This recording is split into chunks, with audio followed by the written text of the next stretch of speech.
Hey everybody, welcome back. Day 17 of Whiskey Advent 2023. And according to Frosty, we got 9 days left till Christmas. Okay, yesterday's whiskey. 1 out of 3 for me yesterday. That one was incredibly confusing. It actually was a Talnua, so an American version of single pot still. It was new oak matured and finished in Madeira and Cognac. So yeah, there was a lot going on with that one. I've never had a Talnua, so I had no idea what that style even tastes like. Obviously, Irish single pot still, I kind of know what that tastes like, although I've been having a hard time with that one as well. I did get the proof. I said 48.5 to 51.5. It came in at 50%.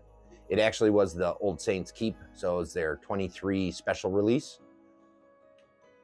Definitely a cool whiskey, and I will seriously be on the lookout to try to secure one of those in the near future here. It is something that I've been really wanting to try. They don't ship, so finding it is the tricky part. I don't get to Colorado very often, or ever, really. So, moving on. Day 17's whiskey. Day 17's whiskey. It's somewhat confusing. So it's single malt, I got that. And it's a very farmy, dirty malt.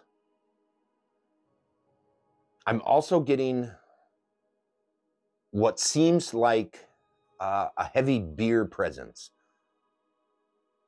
I get that a lot with some of the Pacific Northwest single malts. They were brewers, they switched over to making whiskey. They still use a lot of the same practices and same ingredients. So sometimes the whiskeys end up being a little bit more beery. I don't know as if this is one of those. This is awfully malty, awfully dirty and farmy. This is more Scottish to me than it is American. It's definitely not new oak matured unless it's extremely young, which I don't think it is.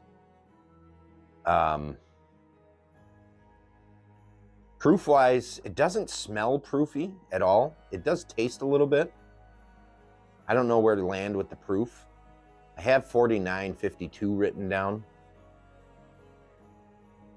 My initial thoughts on that, but after a little bit of going through here, I'm wondering if I'm going to change that a little bit. But yeah, man, it is a farmy, dirty, dingy malt. I am still picking up a lot of beer. I've watered it down, and the beer is still coming through. So I'm almost wondering if the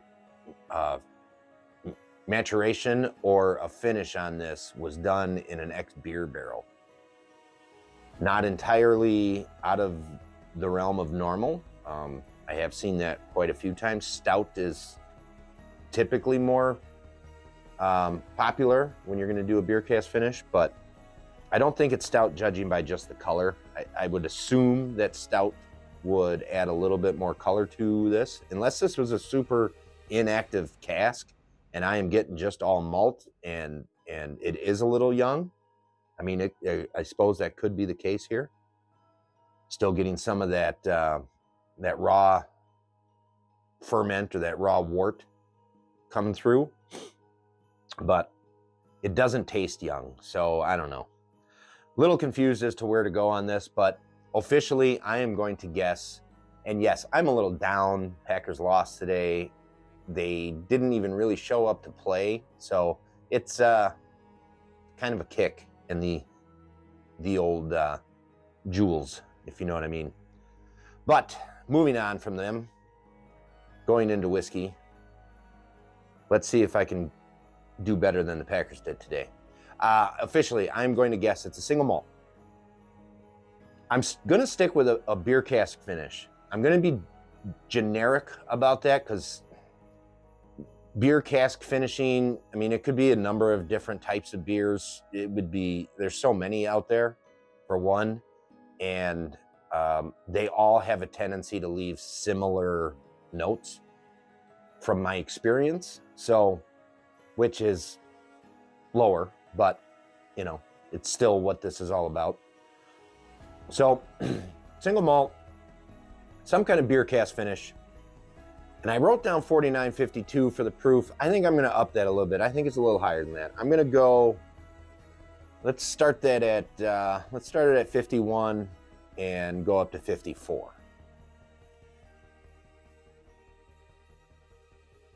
Yeah, we're going to stay with that. So single malt, 51 to 54%, and some kind of beer cask finish. It is good though, man. It smells good. I love this dirty farming malt note. It's one of my favorite things. So, all right.